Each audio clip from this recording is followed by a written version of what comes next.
জানো অঙ্কনের বাবা বিশ্বজিৎ রায়চৌধুরী তার স্ত্রী ও সন্তান থাকার সত্ত্বেও পরিযায়ী একটা মেয়ে পালায় পড়েছিল এবং তাদের একটা অবৈধ সন্তান ভূমিষ্ঠ হয়েছিল। মারা গেছে আপনারা এখন চলো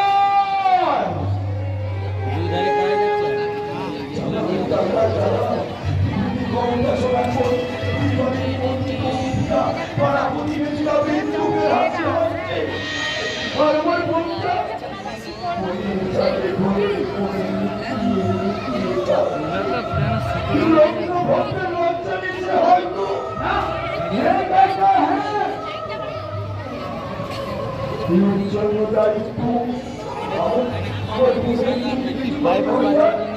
তাহলে তোমাকে আমি ক্ষমা করবো না।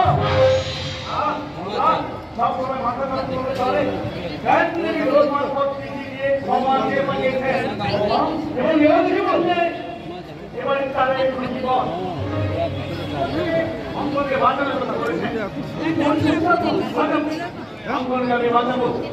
অঙ্কনের জামিনের জন্য